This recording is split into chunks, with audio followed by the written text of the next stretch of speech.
Swin Cash, I call her Swin Cash. Swin Cash, I call her Swin Cash. What's up, y'all? Welcome to She's Got Time. I'm your girl, Swin Cash. As I say every week, happy that you are spending the time right here with us. I appreciate y'all.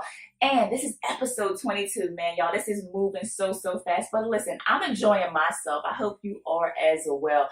You know how we like to start at the top every week. We got to do the week that was, the rewind.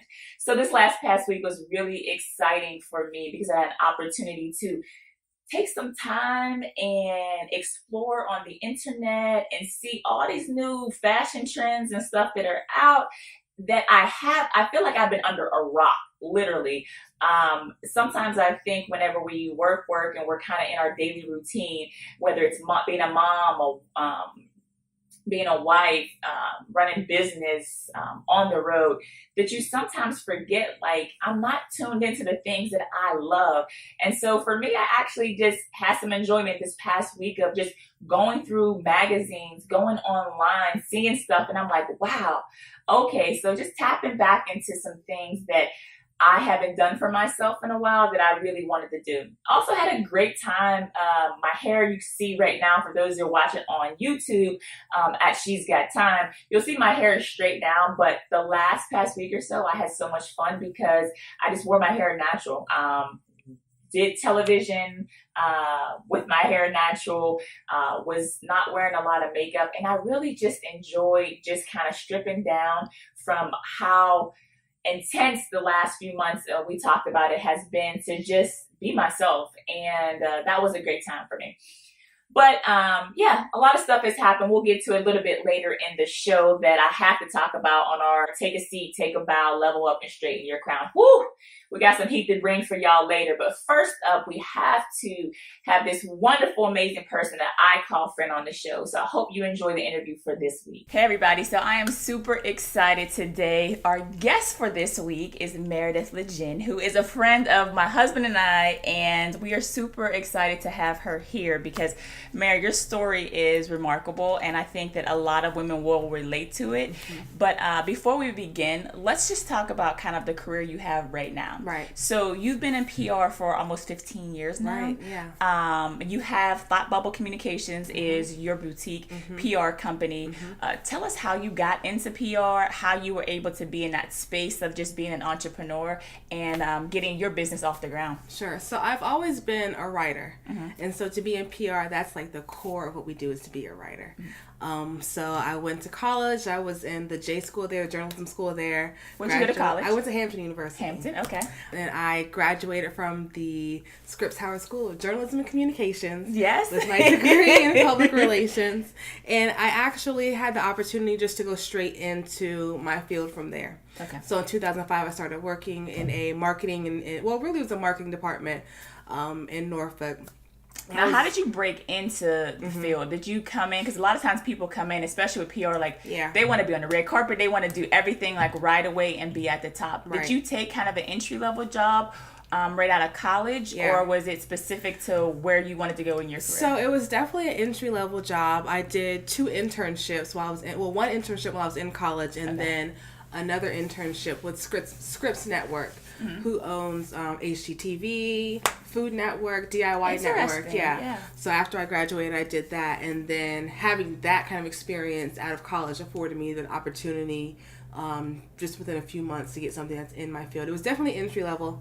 It was a marketing communications coordinator position. But even with that, it was more of a marketing position than a PR position. And I'm a PR girl.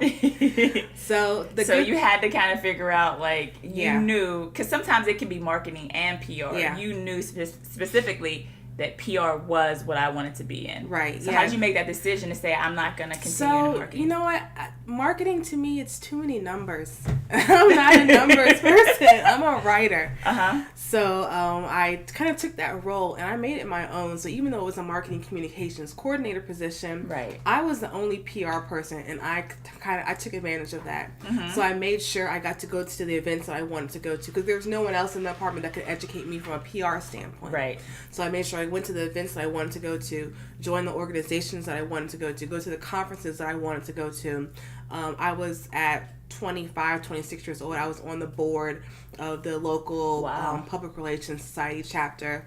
Probably the youngest person that was on that board. Maybe so you were hustling. Yeah. Now on that board and that's amazing. 25 to be on a board. Mm-hmm. Were you the only woman? Were you only minority? When you looked around, what that board look like? So I wasn't the only woman, because in PR there are a lot of women in the industry. I was the first year the only person of color, I'm a huge advocate of, if you're the only one there, you got to speak up. You got to make sure that you bring other people in with you. Right. You got to make sure that your voice is heard. And so I really made sure that when I was on the board that I stepped up, that I was at every meeting, that my voice was heard. And I was on that board for, I think, 2 years, 2 or 3 years. And when I was in the position that I was in, just making it my own and doing what I needed to do. But I just knew that where I was going in that job wasn't where I wanted to go ultimately. But it just seems like you were very intentional and strategic about not only the opportunities you were taking, but the path that will lead you to what your ultimate goal was. Right. And a lot of times I feel like women, we tend to feel like we can be everything to everybody. And especially when you go into a job. Last week we had Jamie Messler, who she was like you as far as like coming up and just really a hustler, a go-getter. But Jamie was saying like how she realized like she was doing a little bit of everything, and she was stretching herself thin, basically trying to prove she can do everything. Yeah.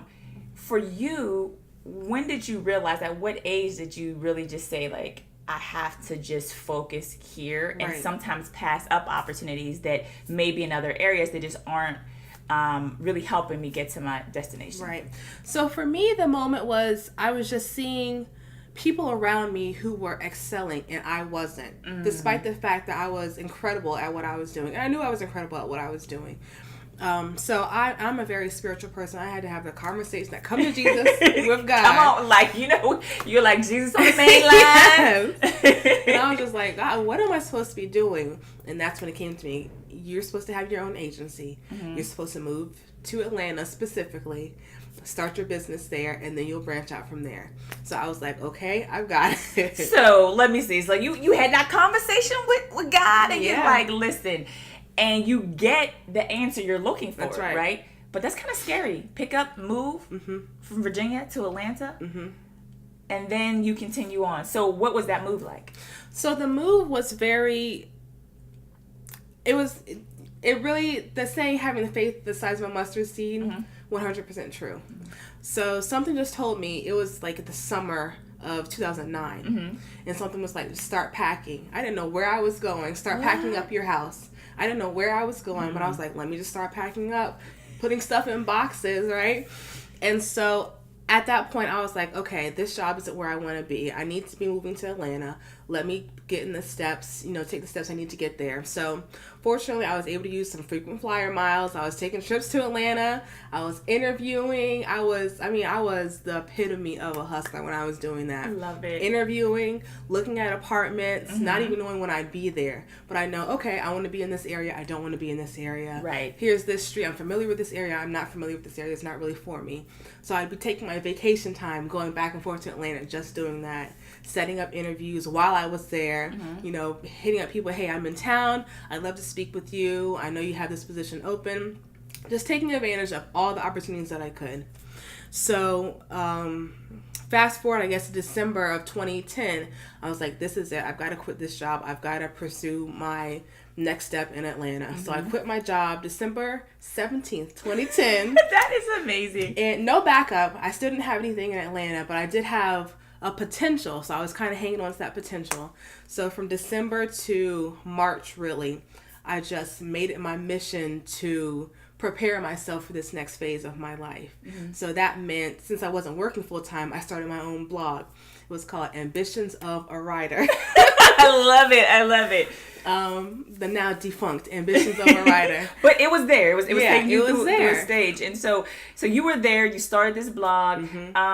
Let's just move it forward a little bit. But before we move forward, it's just a fun fact for those of you out there. I talked earlier about how we're friends and our husbands actually grew up together. And literally around the same time that I was kind of reconnecting with my husband, you actually started dating your husband. So small world, but just let's just say, ladies that are out there, listen, doesn't matter what time in life. That's right. When you find that one, you will find them, That's right. and it will be right. So let's fast forward a little bit to you're now in Atlanta. Yeah. You're in a job. Your personal life is, you're dating. Everything's happening. Right. When was the move to say, all right, I'm going to leave from kind of the corporate world of having this job to starting my own company? So for me, was that another call with Jesus on the main line? So it was. So for me, my intention when I moved to Atlanta was never to work for anyone full time. It was always to have my own. But I knew I didn't have any PR agency experience, which is different from working in-house. So I knew I had to get that experience. Right. So my job, when I moved to Atlanta, I got a job at a integrated marketing communications agency. It was the best thing for me. It was boot camp, PR boot camp. Wow. Like, it was hard, and I would cry. I'd be calling my husband, then boyfriend, crying to him, saying how much I hated the job, but it was exactly what I needed. And a couple weeks, I was laid off from that position, which is a blessing within itself to me. A couple weeks before that, the business was very much into keeping the employees as a part of, the business moving forward. Right. So they had a business consultant come in and teach the employees how to run their own agency. That is amazing. And Exactly. let me just hit on that point. We got to hit that home for all of our listeners. You were in a position where you were going through something that was like boot camp. Yeah. It was very difficult. Yeah. You didn't quit. You were crying. There's many nights, different job stuff we go through where you have a lot of tears, but you had, your boyfriend at the time, now husband, you were leaning on him, probably leaning on family, your girlfriends, everybody. But you didn't quit. Absolutely. And a lot of times I feel like, especially right now, and people give crap a lot to like millennials and, Gen X is coming next. But I keep saying, people were talking about, well, I want you to mentor me. And I'm like, do you think you're a fighter or a quitter? Because if you're a quitter, you probably don't want me to mentor you. Right. If you're a fighter, then I'll help you get to the other side because I know how to fight. And so I just want to leave our listeners with that, because you went through a situation and you kept fighting to get to the other side. Absolutely. So now you're in a position where they come in, they train you to kind of run your own agency, and you take that information and what do you do? I took that information. Like I said, I got laid off in June of 2012. And even in my exit interview, I was like, this is the best experience. I appreciate it. Wow. I texted all my family and was like, I got laid off. Now it's time for me to start doing my next step. I set up my LLC. I set up my website. And I just started reaching out to people, letting them know what I'm doing. I got my first full-time client in December of that year. And I had the opportunity to work with another PR agency, contracting with another PR agency in Atlanta, multicultural PR agency. And this is when when your path is aligning with what your purpose is, because I got the opportunity working with them to work with Toyota and Coca-Cola. My first project actually was with Coca-Cola. Wow. And I got to work with Common and Magic Johnson. It was an awesome experience. I actually worked with them contracting for about 4 years until we moved to New York. And started to step on my own a little. You know what I love? I think, what did you say? When your passion is aligning with your purpose. And that's the area, that's the sweet spot that we all really want to get to. So you're in Atlanta, things are happening, you're getting these contracts, working with some major clients, getting that exposure to working with these different clients. And you then are in a situation where you're creating a family, you have twins, and then it's like, now I'm going to move. So everything, you're in a comfort spot in Atlanta. And then it's uprooting and moving to New York, where your husband is from. What was that move like? Because a lot of times women are like, I'm comfortable, we're good. Why do we need to move? So it was a struggle for me. It was a struggle moving. We had just gotten married, and less than a month later, we moved out of state. Honestly, to a place I said I would never move. I never. You're like, I am to never getting to New York. Right. Okay. I'm from Virginia. That's the furthest I've ever lived, and I was okay with that. So New York was definitely out of my comfort zone. And it was hard. I struggled with anxiety, just not knowing where I fit in. And it's hard when you're transitioning from one role or one state or one phase in your life to another. You really do need that support system. And I just felt, even though I might have had it, I felt so alone. I felt like I was transitioning from being Meredith Mobley, my maiden name, to Meredith LeJeune. Well, who is that? Who is this wife and mother? So identity, struggling with anxiety, all these things. Did you have an outlet, someone to speak to, that you feel like, you know what, maybe I need to reach out to somebody else? What was the therapy for you? Right. And I know this answer, but I want you to kind of let them know what that was like for you. I definitely relied on my friends and family who knew me. But the biggest thing for me was getting in touch with something that had always brought me peace, and that was yoga. And so that brings us to where you are now. So I know what yoga has done for you and how it really has helped kind of physically, spiritually, everything kind of gets you to that other side. And not so much just get you through. Sometimes people go and they'll take a class, whether it's yoga, Pilates, whatever, and it helps them for a month and then they're done. But you really made it a lifestyle and now kind of created a business. Before we get to that business, I want you to tell people where they can find you with your company if they need some PR help or if they're interested in learning about more of what you do. Yeah, so I can be found online at thoughtbubblecommunications.com. I'm also on Instagram at thoughtbubblecom. Okay, so Thought Bubble Com on Instagram. So go to IG, make sure you follow her, make sure you figure out, see what she's doing, and also online as well. Right. ThoughtBubbleCommunications.com. Yeah. So bring us into now your yoga business, and what made you not only want to just take a class, but to actually have a business and lead a class. Right. So for me, yoga is always, it was about how it made me feel. It really opened me up. It really brought me to a place of the present moment. So all this anxiety that would just build up inside of me, I would be so anxious to the point where I felt like I was suffocating. So all that anxiety when I was doing yoga went away. I was at a place of peace. And I naturally like to heal people and to work with others, and I knew that yoga had brought me so far. I knew that that's something that I can help others do. We in our society, we need healing. Yes. Individually, we need healing, and I knew what yoga did for me, so I kind of again stepped out on a limb. I went through my certification training in January of last year, 2018.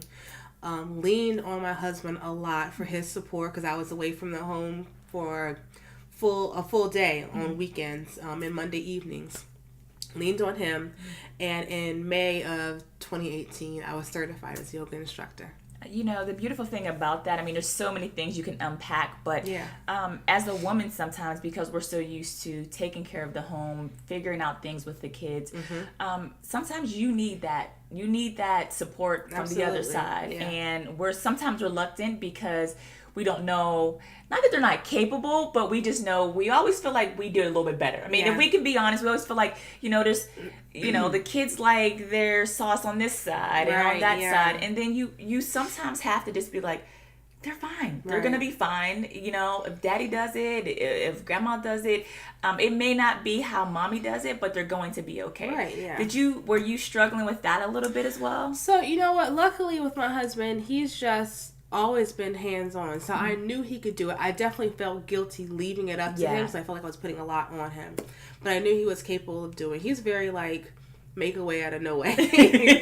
So they always figure it out, right? It, And so as a mom, so you take this time away, you're feeling a little bit guilty, but you're also getting into this place where you're happier, and then that makes you better for the family, right? And so for people out there that are thinking about they're dealing with a lot of, whether it's trauma, dealing with this society right now, the news, everything that's happening in the political realm.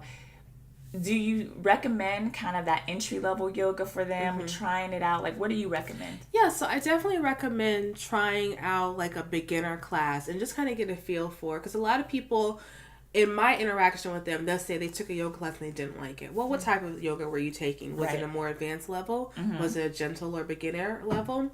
So you kind of have to find your niche, and a good teacher will help you make the class or make your practice your own. And so what's somebody out there, I mean, we've all had yoga, but somebody's listening, they're like, what is yoga?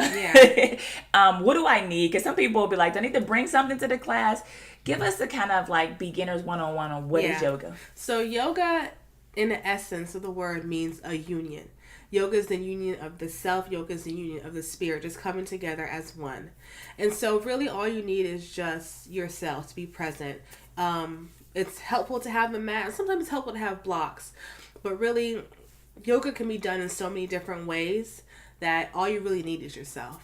Okay. And some people say, well, I haven't worked out in years. I'm not fit enough. I can't do yoga. What do you say to them? So it doesn't matter, because yoga, part of yoga is also pranayama. Pranayama is just breathing techniques. So you don't need to, be able to run 3 miles a day in order to do that. Just be in a place of stillness and be open to receiving something new, and that's your yoga. And for you, I have to ask this question, and I hate the fact that I have to ask the question, but we're in a society now where we're constantly looking at these different industries and businesses. As a woman and a woman of color, what have you seen in this space of like being getting into yoga and being a yoga instructor? Yeah. So one of the things I think that's really beautiful about yoga is that it's very inclusive. It really brings in everyone. Everyone's welcome.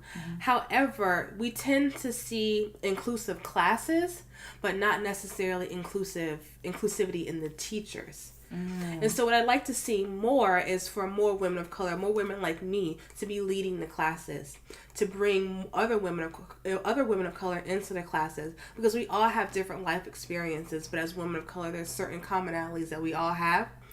And a lot of times, if you don't see yourself there, you won't see yourself Representation there. matters. Exactly. We say this all the time, and people just think, oh, we're talking about on television. No, we're talking about in our day-to-day lives. Exactly. Like when we go to a store and we see, people in the store who are working, employees, like how inclusive are you being? So have you, as being an advocate, because you've been on it, like you said earlier, on a board before where you felt like, hey, I'm the only one. Have you had conversations perhaps with whether it's the business you're at now or with other instructors about why that's important? Yeah, so I've definitely had conversations and I've been vocal about it. And for me, I'm someone who practices what I preach. So I wasn't seeing other teachers or even other students really in my area that were people of color.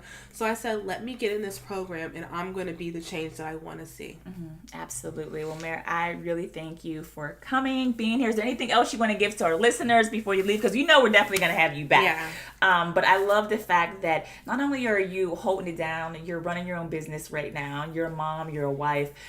We talk about this all the time on She's Got Time. The ability to be many things. But yoga allows you to really give that time to yourself. Right. So what kind of, tips, advice would you give to any of our listeners out there? I would just say, if there's something, like Napoleon Hill has said, if there's something that is your burning desire, pursue it. Whatever it may be. If your thoughts are consumed by it, pursue it, because it's there for a reason. Absolutely. And you talked about it earlier, when your passion aligns with your purpose. To me, that's the sweet spot. Well, thank you, Mayor, and I appreciate. One more time before we get out of here, where can they find you on IG? And also give them thoughtbubblecommunications.com, also thoughtbubble.com on IG. But also for yoga, where can they find? So you can find me online at Yogi Mere, and that's MERE.com. And then you can also find me on Instagram at Meredith LeJeune. Awesome. Well, thanks for coming. We appreciate it. And we're going to get more people into yoga. We're going to get them exercise, finding their center. But most of all, we're going to get them to align their passion with their purpose. That's right. And then find that sweet spot. That union. Love it. So again, thank you to my good friend Meredith LeJeune for coming on She's Got Time, sharing not only her story, but what she does with her company and Thought Bubble Communications, and obviously everything she's doing now with yoga and how it's helped heal her and her life, and sharing her experiences with you all. But now to our take a seat, take a bow, level up, and straighten your crown. Y'all already know, and if you don't know, you've been under a rock or you haven't been watching TV. Our take a seat this week has to go to the people down in Alabama, their legislative people, their branches, the people that you have locally elected are now trying to strip rights, abortion rights and other things from women. No matter what you think about whether you're pro-life or you're for abortion, it doesn't matter. I'm not here to judge you. But what I am here to judge is that people think that they can pass laws that dictate a woman's body. I will never, ever, ever, ever think that that is okay. We live in a democracy. We do not live in a dictatorship. And I don't like the fact that now we see state by state people trying to change laws that directly affect the health of a woman. Whether you're pro-life, like I said, or you're pro-choice, it does not matter. But the legislative people down in Alabama, you need to take a seat this week, because guess what? People are going to stand up. Women and men are going to stand up. They're going to fight, and they're going to vote to make sure that people are not in office that are trying to take us back another 50, 60, 100 years of people feeling that they can tell women what to do with their bodies. Now, next, take a bow this week has to go to the NBA playoffs. I don't know if you all are watching. I don't know if you're NBA fans, but listen, I'm a sports advocate. Listen, I played sports, and I just have enjoyed thoroughly the NBA playoffs. I mean, if you haven't been watching, you need to tune in, because the Eastern Conference Final, the Western Conference Finals are going to be so exciting. Now, listen, I ain't getting paid to talk about the NBA, but I just love great basketball, and it's been phenomenal. We know LeBron James, who most of you, or if you're listening, She's Got Time, know who's LeBron James. You know who LeBron James is. He's not in the playoffs, but they've been so exciting. I mean, Dame Lillard's shot. We've had CJ McCollum going crazy. We've had Greek defeat and Giannis Antetokounmpo. I mean, there's so many names, and it's great to see young players now taking that mantle and standing up there. So the NBA playoffs, take a bow. You've been unbelievable, and I can't wait for more to come. And my this week level up and straighten your crown has to go to all of the beautiful mothers out there that celebrated Mother's Day. To all of the moms who didn't get a thank you, to all the moms who maybe didn't get a card, to all of the moms who maybe didn't even get a phone call from your, baby's father, for the grandmothers that are out there, all the people that wear that crown of mom, and you step up every single day, you sacrifice, you pour into your kids, you pour into your family. I want you to level up and straighten your crown, because we appreciate you, we love you, and we adore you. Lastly, before we got here on She's Got Time, we got to hit you with the positive note. I saw this on IG, because y'all know I like to troll on IG a little bit. No, I'm just joking. But I love to find some really cool quotes. And if you have some, make sure you send them in to She's Got Time. You can put them in our DM. You also can email us, swingottime@gmail.com. And make sure you're liking us on all the social media platforms. She's Got Time. We're on IG. We're on Twitter. We're on YouTube. I love the fact that some of y'all are following us and liking us on all of our social media platforms. We appreciate you. But our positive note before we get out of here, y'all. Positive note this week says, don't mistake silence for weakness. Smart people don't plan big moves out loud. Let me say that again. Don't mistake silence for weakness. Smart people don't plan big moves out loud. And that's my positive note. You know why? Because sometimes you got to move in silence. You got to move in silence, so when that big move comes, you don't even have to announce it. You just let it speak for itself. That's what I like. Sometimes you got to move in silence. And don't take the silence as a weakness. It just means that great things are coming. All right, y'all. Make sure you stay tuned to us on all our social media platforms. Make sure you're locked into She's Got Time. We appreciate you. We'll see you next time right here. Swin Cash. I call her Swin Cash. Swin Cash. I call her Swin Cash.